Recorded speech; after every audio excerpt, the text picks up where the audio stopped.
हम कितनी मजम्मत करेंगे इस तरह के वाक़यात की। इसी कसूर के अंदर आज से तीन साल पहले सैकड़ों बच्चों के साथ जिनसी ज़्यादती की गई। उनका एक स्कैंडल यानी कि पूरी दुनिया में उनकी वीडियोस बनाकर भेजी जाती थी। जब उनको इन्वेस्टिगेट करने की बात हुई, जब उनको जो मुल्ज़िमान थे उनको पकड़ने की बात हुई, तो आज 3 साल बाद एक मुल्ज़िम भी नहीं पकड़ाया गया। ये है हमारी कारकर्दगी। हमारे सीएम साहब बड़े छापे तो मारते हैं, हमारे सीएम साहब डीपीओ को ओएसडी तो बना देते हैं, लेकिन जो कसूरवार होते हैं उन्हें सज़ा नहीं मिलती। इसी पंजाब के अंदर एक शख्स जिसने 100 कत्ल किए, 100 बच्चे जिसने कत्ल किए, अल्टीमेटली उसे जेल के अंदर सज़ा दे दी गई, जेल के अंदर उसे जहर दे दी गई। लेकिन उसे कहीं भी आपको ये नज़र नहीं आया कि पुलिस ने उसके खिलाफ केस बनाया और उसे अदालतों ने जा कर कहीं उसे सज़ाए मौत दी। जिस बेदरिंदगी का मुजाहरा किया गया, आप यकीन माने कि आप शायद ये सोच रहे होंगे कि जो अल्फाज है ये कि रवायती अल्फाज हैं। और जब ये मैं प्रोग्राम करने लगा था तो मेरे जहन में एक बात आई कि क्या हम ये रवायती जुमले कह कर मजम्मत कर दी, आइंदा ऐसे वाक़यात नहीं होने चाहिए, इस तरह के दहशतगर्दाना वाक़यात, इस तरह की जो सफाकियत के वाक़यात हैं वो रुक जाएंगे? यकीनन नहीं, हरगिज़ नहीं। इसके लिए आपको एक मिसाल सेट करनी पड़ेगी, आपको एक एग्जाम्पल सेट करनी पड़ेगी कि जब आपके पड़ोसी ममालिक के अंदर, सऊदीया के अंदर, ईरान के अंदर जब इस तरह के वाक़यात होते हैं तो सरेआम लटकाया जाता है लोगों को, सरेआम फांसियाँ दी जाती हैं, तब जाकर जो आने वाले होते हैं उनके लिए एक मिसाल बनती है और वो डरते हैं इस चीज़ से। यहाँ पर जिस तरीके से हम बात कर रहे हैं कि जिस तरीके से मासूम ज़ैनब का कत्ल हुआ, जिस बेदर्दी से उसे मारा गया, मैं समझता हूँ कि एक एग्जाम्पलरी सज़ा देनी चाहिए। यहाँ पर हम मज़ीद बातचीत करते हैं। मैम, सबसे पहले तो आप ये बताइएगा कि एक ज़ैनब का कत्ल हो जाता है, हम ये क्यों ब्लेम करते हैं कि हम बच्चों को अवेयर करें, हम उन लोगों को क्यों नहीं सामने लाते? एज अ सोसाइटी हम किस तरफ जा रहे हैं? एग्जैक्टली यही बिल्कुल सही आपने बात की और यही मेरा मुतालबा यही है कि हम एक बच्ची के बारे में तो कह रहे हैं कि ये चाइल्ड सेक्सुअल अब्यूज़ का केस है, हम फिर एक बच्ची का नाम ले रहे हैं, एक लड़की का नाम ले रहे हैं। ठीक है, हम उसके लिए इंसाफ मांग रहे हैं जो कि इंसाफ उसे मिल नहीं सकता। एक इंसान ने अगर उसके साथ ज्यादती की है तो इंसाफ तो वहीं ख़त्म हो गया जो हुकूमत ने उसको प्रोवाइड नहीं किया। जो वहाँ के चुनिंदा लोग थे, जो वहाँ के एडमिनिस्ट्रेटर्स थे, जो पुलिस वाले थे, उन्होंने इंसाफ तो दिया नहीं। तो अभी ये आवाज़ें बुलंद करना कि उसे इंसाफ दें, इंसाफ तो उस नन्ही जान को अब कभी भी नहीं मिल सकता। ठीक है, इंसाफ तो नहीं मिल सकता, लेकिन अगर हम बात करें तो इसी कसूर के अंदर आज से 3 साल पहले आपको पता होगा कि जो बच्चों के साथ बहुत बड़ा स्कैंडल आया, उन्हें कुछ नहीं किया और अभी स्पेसिफिकली मीडिया को टारगेट किया जा रहा है कि मीडिया इस मामले को उछाल रहा है, ये लोगों को उकसा रहा है। तो हम मीडिया तो अवेयर कर रहे हैं इस बारे में। नहीं, मीडिया का तो पब्लिक मीडिया के साथ है, क्योंकि अगर अब इतना बड़ा स्टेप मीडिया उठा रहा है कि इन बातों को उछाल नहीं रहा, हमें बाआवर कर रहा है, हमें बता रहा है कि हमारी बेटियां इस मुल्क में अब सेफ़ नहीं रही और कसूर में बिलखुसूस और पंजाब में स्पेशली अब हमारी बेटियां, बहनें, माएँ, हम खुद औरतें सेफ़ नहीं हैं। तो यहाँ पे बच्चों को या हमें बताने के लिए कि हमारे साथ ज़्यादती कैसे हो सकती है या हम जानते हैं हमारे साथ कैसे हो सकती है, यहाँ पे हमारे कौम के मर्दों को बताना चाहिए कि आप जो ज़्यादती करते हैं उसके नतायज ये होते हैं। आपकी जो हवस की भेंट चढ़ती हैं ये बच्चियाँ और ये बेटियाँ, उसके नतायज ये होते हैं। हमें अपने मर्दों के साथ ये ट्रेनिंग सेशंस करने चाहिए और उनकी हवस के बारे में बात करनी चाहिए। ये लास्टली मैं आपसे पूछूंगा कि इस वक्त जो पाकिस्तान की बेटियां हैं, माएँ हैं, बहनें हैं, ऑब्वियसली जब वो अपने घरों से बाहर निकलती हैं तो वो अब डर कर रहेंगी, वो क्या फील कर, कैसे वो सरवाइव करेंगी? आप उनके लिए अगर आप कोई मैसेज देना चाहें। देखिए, डर की बात नहीं है, हम लोग अब एम्पावर्ड हैं, हमारे घर वाले हमें एम्पावर कर सकते हैं। ठीक है, एक लड़की जो कि एक सप्रेस्ड सोसाइटी में रहती है, Pakistan being a suppressed society, ठीक है ना, मेल डोमिनेंट सोसाइटी है हमारी पाकिस्तान की, ये भरोसा, ये कॉन्फिडेंस हमें हमारे घर के मर्द दे सकते हैं, हमारा बाप, हमारा भाई, हमारा बेटा और हमारा शौहर, ये हमें इनकरेजमेंट कर सकता है, हमें ये कॉन्फिडेंस दे सकता है कि हम आपके साथ हैं, ये कुछ नहीं होगा। अगर हर घर का बाप, भाई, बेटा और शौहर इस बात को इतना एम्फेसाइज अपने घर वालों के लिए करेगा तो हर घर ठीक हो जाएगा, हर माशरा ठीक हो जाएगा। लेकिन मसला ये, यहाँ पे हम फिर वही बात कर रहे हैं, एक लड़की के साथ ज्यादती हुई, उस बंदे का नाम, उस मर्द का नाम क्यों नहीं? हम ये क्यों नहीं कह रहे कि एक मर्द ने, पाकिस्तानी एक कसूर के रहने वाले एक मर्द ने एक बच्ची के साथ एक ज्यादती की? हम कह रहे हैं ज़ैनब के साथ ज्यादती हुई। हम ये नहीं कह रहे एक मर्द ने, मर्दों का नाम क्यों नहीं बीच में आता? सिर्फ औरतों के साथ ज्यादती में औरत का नाम ऊपर आता है। हम ये we can turn it around and से एक मर्द ने फिर एक ज्यादती कर दी, ये क्यों नहीं कहते? जी नाज़रीन, जिस तरीके से आपने गुफ्तगू सुनी कि हमेशा से ये बात की जाती है और हम इस चीज़ को बिल्कुल हम एग्री करेंगे कि जो जहाँ पर यानी कि जो औरतें हैं उनके बारे में तो कोई यहाँ पर बात ही नहीं की जाती, और अगर बात की जाए तो कहा जाता है कि यार ये पता नहीं किस एजेंडा पर काम कर रहे हैं, ये तो ख़वातीन को सपोर्ट कर रहे हैं। लेकिन जिस तरीके से इन्होंने बात की कि अब एम्पावर हो चुकी हैं जितनी भी ख़वातीन हैं पाकिस्तान की, और मैं समझता हूँ कि इस कसूर वाक़े के बाद इन सब अब पाकिस्तान की जितनी भी औरतें हैं, जितनी भी ख़वातीन हैं या जितने भी जो घराने हैं, उनको ये चाहिए कि वो इन लोग बच्चों को भी अवेयर करें और बड़ों के अंदर भी इस तरह के वाक़यात की अवेयरनेस होनी चाहिए। अगर नहीं होगा तो इस तरह के वाक़यात होते रहेंगे। और जो मैम ने बात की है कि एग्जाम्पलरी सज़ा देनी चाहिए, क्योंकि अगर आप सरेआम सज़ा नहीं देंगे, अगर आप उन लोगों को जिन्होंने ये जुल्म किया, ये सफाकियत की, उन्हें एक मिसाली तौर पर आम चौकों चौराहों पर नहीं लटकाएंगे तो इस तरह के वाक़यात होते रहेंगे। मैं बहुत शर्मिंदा हूँ कि हमारे जो ज़ैनब उसको कत्ल किया गया है, वो उसके जो कातिल हैं वो अभी ज़िंदा है। हम चीफ मिनिस्टर से अपील करते हैं कि उनको जो है वो सज़ा दे, सख्त से सख्त। अच्छा, अब आप ये बताओ कि आइंदा के बाद जब आप इस तरह के, जब ज़ैनब का कत्ल हुआ, ज़ैनब को जिस तरीके से मारा गया, तो क्या आपको डर या इसी चीज़ महसूस नहीं होती कि आप क्या गवर्नमेंट से मुतालबा करोगी कि हमें प्रोटेक्ट किया जाए, हमें भी अगर खुदा न ख्वास्ता कल हम निकलते हैं तो हमारे साथ इस तरह का वाक़या ना हो? जी बिल्कुल, हम करते हैं कि हमें भी वो सिक्योरिटी दी जाए, हमें प्रोटेक्ट किया जाए ताकि हम भी जो है वो आराम से जा सकें। मुझे बहुत अफसोस है कि हमारे इस इस्लामी मुल्क में ऐसा हुआ है और कोई भी हम में से सेफ़ नहीं है। मैं अपील करती हूँ चीफ़ जस्टिस से और आर्मी चीफ से कि हमारे इस ज़ैनब को इंसाफ दिया। ये इंतहाई जुल्म की बात है कि गरीब के लिए अलहदा कानून है, यहाँ पे अमीर के लिए अलहदा कानून है। गरीब के लिए अलहदा एजुकेशन स्टाइल है और अमीर के लिए अलहदा एजुकेशन स्टाइल है। तो सबसे पहले माशरे में इंसाफ कायम करने के लिए ये इंसाफ कैसे होगा ना जी? ये इंसाफ उस वक्त ही कायम हो सकता है कि जब आप सबको इक्वल लेंगे, चाहे ख्वाह वो एक मिनिस्टर है या एक गरीब है, जब वो एक सफ़ में खड़े हो जाएंगे, एक जगह बैठेंगे, तो ये इस इक्वालिटी की आप बात करते हैं। हमारे जो हुक्मरान हैं उनके जो अपने बच्चे हैं उनके साथ अगर इस तरह खुदा न ख्वास्ता हो जाए तो क्या वो इसी तरीके से ट्रीट करेंगे? मैं तो कहता हूँ कि वो हो सकता है इस मुल्क को आग लगा दें। ये बच्चे हैं, बच्चे का दर्द हर कोई रखता है, आपके भी बच्चे होंगे, हमारे भी बच्चे हैं। आज उस ज़ैनब के साथ हुआ है तो ये मेरी बेटी है, ये मेरी बेटी है, कल इस ज़ैनब के साथ भी ये हो सकता है।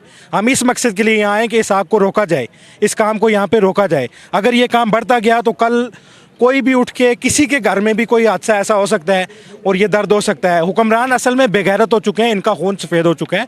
इनको गैरत आएगी तो तभी कुछ होगा। अगर मियाँ शहबाज शरीफ के घर में ये हुआ था या मियाँ नवाज शरीफ या XYZ किसी भी पॉलिटिशियन के घर में ये हुआ था तो अभी मैं कहता हूँ कि मुल्क के ये हालात ना होते। हो सकता है इधर पता नहीं कितनी अनारकी हुई होती या किस तरह के हालात हुए होते। तो इनको चाहिए कि पहले इंसाफ जस्टिस कायम करें और माशरे को इक्वलिटी पे लेके आएँ। आप ये जो 2 कानून बनाए हुए, अब शाहजेब कत्ल केस उसका क्या हुआ, लाहौर में कसूर में बच्चों के साथ ज्यादती हुई उनका क्या हुआ, कहीं पे इंसाफ होता नज़र ही नहीं आता। जो हमारे सुप्रीम इदारे हैं वो सारे सोए हुए हैं, कोई नोटिस लेने वाला नहीं है। कहीं साल 6 महीने बाद कोई हादसा होगा, आप मीडिया वाले, हम आपका शुक्र अदा करते हैं कि आपने इस इशू को उठाया, वरना इससे पहले कसूर में 9 वाक़ात ऐसे हो चुके हैं। आप तो शुक्र अदा कर रहे हैं, लेकिन जो हुक्मरान हैं वो ये कह रहे हैं कि मीडिया इस मामले को बढ़ा चढ़ा कर पेश कर रहा है, मीडिया जो है लोगों को उकसा रहा है। बात ये है कि उनको जब चोर होता है ना, चोर को डर होता है।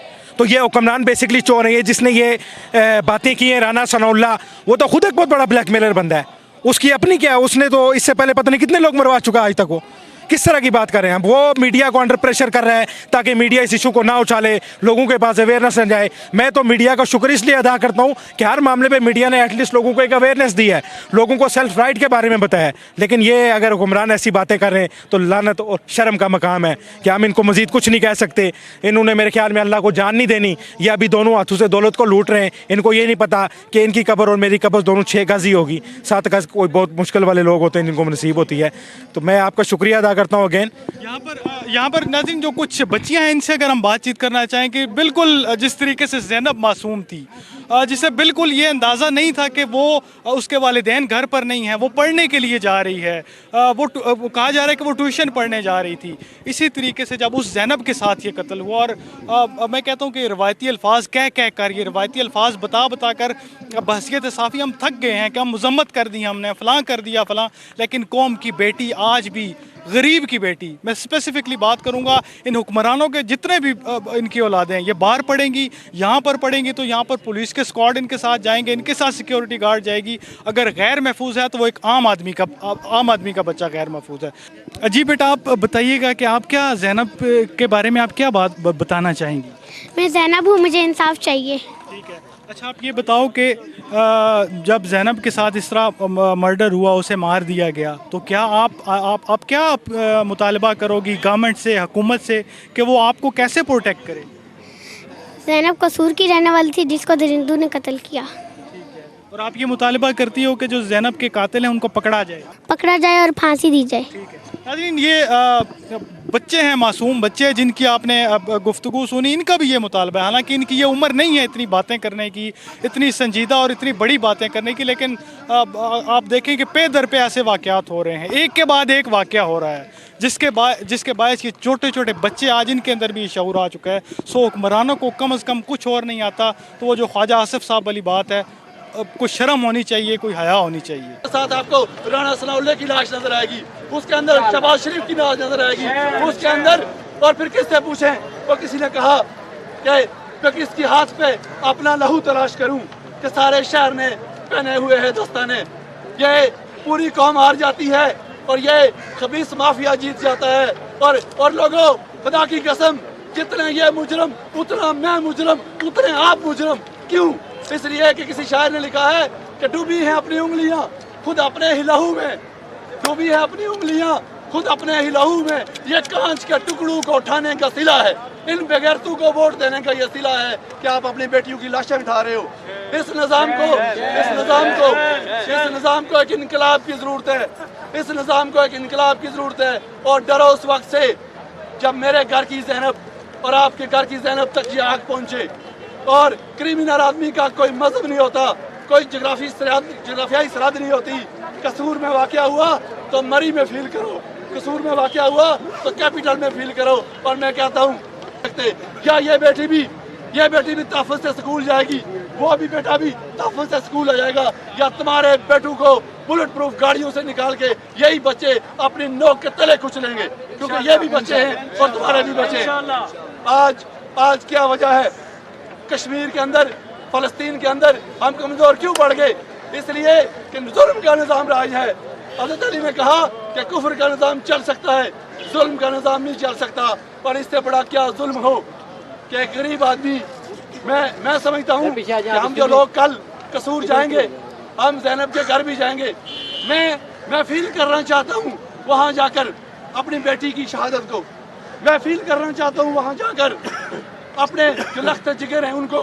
मैं ये बच्चों को फील, एपीएस का वाक़या पाकिस्तान की तारीख का सियासी वाक़या है। वहाँ टीचर जलाए गए, बच्चे मारे गए। क्यों पाकिस्तान के अंदर तहफ़्फ़ुज़ नहीं है? इसलिए कि लोगों याद रखो, एक लकीर खींच रहा हूँ, तहफ़्फ़ुज़ सिर्फ अमीरों के लिए, तहफ़्फ़ुज़ सिर्फ अमरा के लिए, तहफ़्फ़ुज़ सिर्फ जागीरदारों के लिए, तहफ़्फ़ुज़ सिर्फ सरमायादारों के लिए, तहफ़्फ़ुज़ सिर्फ पॉलिटिशियंस के लिए है।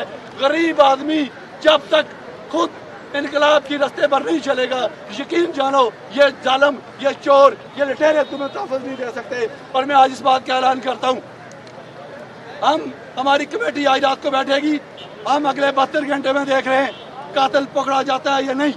अगर वो पकड़ा जाता है तो हम देखते हैं कि उसको फांसी कितनी जल्दी होती है। ये ट्रायल नहीं है, यहाँ जो बंदा 1 साल से ज़्यादा जेल में रहता है, पता चलता है इसको सदर साहब ने माफ़ कर दिया, इसको फलां साहब ने माफ़ कर दिया। ये इंसाफ का तकाजा है कि लक्ष्मी चौक लाहौर में पाकिस्तान की बेटियां इस वक्त इंतजार कर रही हैं कि इस जालिम और फासिक को लक्ष्मी चौक लाहौर में फांसी दी जाए, इसको इस्लामाबाद इस पार्लियामेंट के सामने फांसी दी जाए, ताकि इन बेगैरतों को शर्म आए कि यह पार्लियामेंट कानून बनाने के लिए है, यह पार्लियामेंट तहफ़्फ़ुज़ के लिए है। यह पार्लियामेंट सिर्फ 2 कानून क्यों नहीं बनाती, एक कानून बनाती है, अमीर के तहफ़्फ़ुज़ का कानून, गरीब के तहफ़्फ़ुज़ का कानून कौन सी पार्लियामेंट बनाएगी? ऐसे पार्लियामेंट, ऐसे बोसीदा निज़ाम को आग लगा देनी चाहिए जहाँ सिर्फ एक तबके की नुमाइंदगी हो, ना गरीबों की, ना मस्कीनों की, ना महरूमों की नुमाइंदगी है। वे आज कश्मीरी, पाकिस्तानी और सिविल सोसाइटी, वकला और स्कूल के बच्चे टेक्सला से आए, हमारी बहनें जिन्होंने इस एहतजाज में शिरकत की, मैं आपको कहता हूँ, मैं आपको सलाम पेश करता हूँ। क्यों? एक रवायत है कि आग मेरे घर में पहुंचेगी तो मैं बुझाऊंगा। जी, अब जो नन्ही ज़ैनब थी उसके कत्ल के खिलाफ एक डिस्ट्रिक्ट नहीं, पूरा पाकिस्तान इस वक्त सरापा एहतजाज है। अगर आप बलूचिस्तान की बात करें, अगर आप सिंध की बात करें, अगर आप पंजाब की बात करें, केपी की बात करें और कश्मीर गिलगित बल्तिस्तान की बात करें, तो यहाँ पर मुझे इस चीज़ की खुशी महसूस होगी कि कश्मीर से लोग स्पेसिफ़िकली उस ज़ैनब के उसके साथ उससे इजहार यकजहती के लिए और उस जुल्म और बर्बरियत के ख़िलाफ़ एहतजाज करने के लिए कश्मीर से यहाँ पर लोग आए हैं। सर, ये बताइएगा कि आपने यहाँ पर प्रोटेस्ट कर दिया, लेकिन गवर्नमेंट को तो कुछ नहीं होता, एक के बाद एक वाक़या हो रहा है, एक के बाद एक वाक़या, तो इन हुक्मरानों का किस तरीके से हम अपने आप को महफूज कर पाएंगे? मैं समझता हूँ कि ये हुक्मरान तारीख़ से नाबाल्द हैं, इनको तारीख़ के औराक ज़रूर पीछे जाके पढ़ने चाहिए। ये एक खूनी इनकलाब की राह हमवार कर रहे हैं और ये जो ज़ैनब का वाक़ा है और इससे पहले जो वाक़ात हुए हैं उस पर इनकी मुजरमाना गफलत और खामोशी, ये मैं सिर्फ हुक्मरानों नहीं, पाकिस्तान के सरमायादारों और जागीरदारों को भी कहता हूँ, वडेरों को भी कहता हूँ, और बिलखसूस ये जो गवर्नमेंट है जो 50 साल से पंजाब के साथ चिमटे हुए हैं और एक माफिया है जो चिमटा हुआ है, इनको जो नाम नियाज शरीफ है, मैं इनको कहता हूँ कि आपके घर महफूज नहीं रहेंगे अगर ये आग ज़ैनब के दर पे लगी। मैं आपकी बात को रोक रहा हूँ, इनके घर के इनके बेटे तो जाएंगे, इनकी औलादें तो जाएंगी, वो प्रोटोकॉल के साथ जाएंगे, वो स्क्वाड के साथ जाएंगे, तो इन्हें कैसे महसूस होगा कि जो एक आम बच्चा, एक आम आदमी है जिसके पास कोई सिक्योरिटी नहीं है, कोई प्रोटोकॉल नहीं है, उसका बच्चा कैसे महफूज होगा? जब इनकलाब आता है तो ना कोई बुलेट प्रूफ गाड़ी काम आती है, ना कोई गन काम आती है, ना कोई आपके नाम नहाद पुलिस के प्रोटेक्टर्स काम आते हैं। जब इनकलाब आता है तो वो इतना खूनी और इतना बेरहम होता है कि उसमें आपके सारे तहफ़्फ़ुज़ मिट जाते हैं, सारी जो आपकी प्रोटेक्शंस मेजर्स हैं वो सारे मिट जाते हैं। और मैं मुकम्मल एक खूनी इनकलाब पाकिस्तान में देख रहा हूँ। इन नाइल हुक्मरानों की वजह से पाकिस्तान की कौम जो है, गरीब को ये पता चल गया है कि यह मुल्क उसके लिए नहीं है, यह मुल्क है अमीरों के लिए, सियासतदानों के लिए, जागीरदारों के लिए, सरमायादारों के लिए। चार दिन तक वो बच्ची अगवा रही, उसके बाद उसका जो बेईमाना कत्ल हुआ और जब उसकी लाश मिली तो पुलिस की जानिब से ये कहा गया कि उसके जो चचा थे उनको ये कहा गया कि आपको मुबारक हो, आप 10,000 रुपये इनाम दे दीजिए कि उस बच्ची की लाश उस कचरे के ढेर से मिल गई। ये है हमारी सोच, ये है हमारी मेंटालिटी कि किस हद तक हम गिर चुके हैं कि एक बच्ची जिनके साथ जुल्म हुआ, जिनके साथ ज़्यादती हुई। और जो लोग प्रोटेस्ट कर रहे हैं, सर आप भी यहाँ पर प्रोटेस्ट कर रहे हैं, जो लोग यहाँ पर प्रोटेस्ट कर रहे हैं उन पर नहते लोगों पर गोलियाँ चलाकर, क्योंकि उन्हें पता है कि उन्हें सज़ा नहीं मिली उन पुलिस वालों। मुझे 4 दफ़ा अभी आपके सामने आप मीडिया देख रहा था, पुलिस ने बुलाया मुझे, जो असिस्टेंट कमिश्नर इस्लामाबाद ने मुझे फ़ोन कॉल भी की है, अभी पुलिस वालों के फ़ोन से मैंने बात हुई है उनसे, और उन्होंने मुझे कहा जी यहाँ थ्रेट्स हैं, आप भाग जाएं। अभी एसी ने इस्लामाबाद ने मुझे कॉल की है और आपके सामने आप देख रहे थे पुलिस मुझे बार बार लेके जा रही थी। तो बुनियादी तौर पे उन्होंने हमें भी थ्रेट किया कि आप यहाँ से भाग जाएं, लेकिन हम इससे पहले कि हमारी बेटियों की असमतें और लुटें, हम मरने के लिए तैयार हैं। रवायती हथकंडे होते हैं हुक्मरानों के लोगों को रोकने के। यह उनका ख्याल था कि वो थ्रेट करेंगे और हम भाग जाएंगे। 4 दफ़ा उन्होंने मुझे बुलाया, फिर एसी साहब ने कहा जी यहाँ पे प्रेस क्लब के ऊपर हमले की थ्रेट है। अभी मैंने उन्हें कहा जी हम यहाँ पे प्रोटेस्ट करेंगे, प्रोटेस्ट जारी है, हमले में अगर 2, 4, 10 नौजवान मर गए तो कम अज़ कम लोगों की बेटियों की इज़्ज़त बच जाएगी।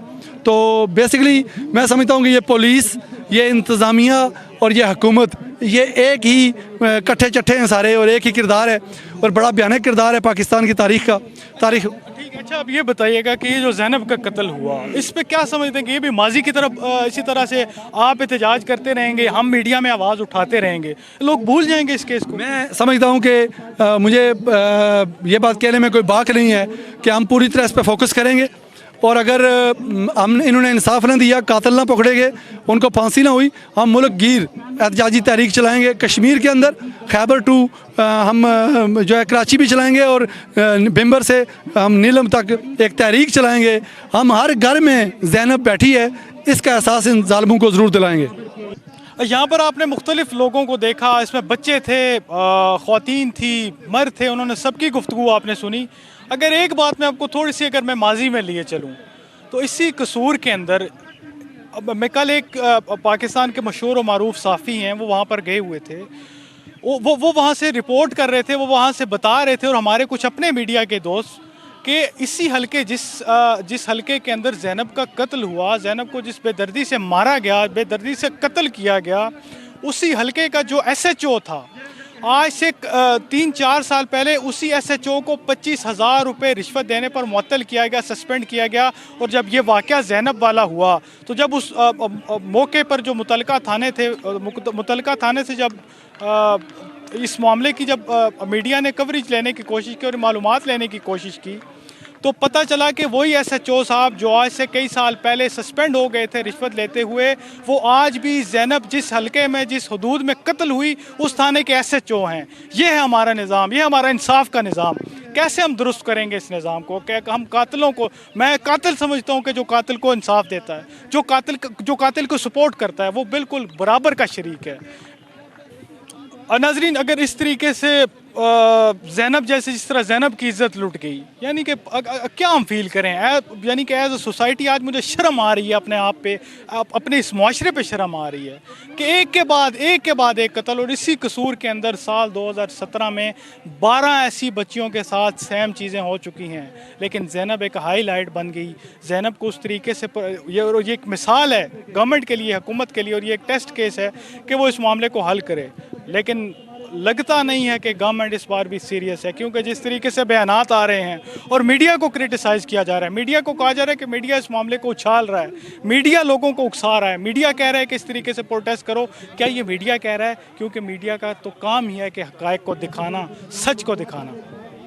नाज़रीन, इन हुक्मरानों के बच्चे तो प्रोटोकॉल में जाते हैं। इन हुक्मरानों के बच्चे तो जब निकलते हैं बुलेट प्रूफ गाड़ियों में जाते हैं। ये जब निकलते हैं तो इनके साथ खुद CM पंजाब साहब के एक फैमिली के साथ इस तरह की जब ट्रेजेडी हुई तो उन्होंने पूरे पंजाब की पुलिस को तिगनी का नाच नचा दिया। लेकिन काश कि एक आम बंदे का, एक गरीब के बच्चे का, जिसकी कोई अप्रोच नहीं है, उसके साथ अगर इस तरह का वाक़या हो तो जिस तरीके से, जिस बेदर्दी के साथ पुलिस ने भी ट्रीट किया, एक शर्म का मुकाम है बस के तो मुआशरा हमारे लिए जिस तरीके से ट्रीट किया गया। दुआ करते हैं कि ऐसा कभी भी ना हो पाकिस्तान में ना, बल्कि पूरी दुनिया में किसी भी इंसान के साथ कोई भी ज़ैनब इस तरीके से उसे ना मारा जाए। अब तक के लिए इतना ही, मुझे दीजिए इजाज़त। अल्लाह हाफ़िज़।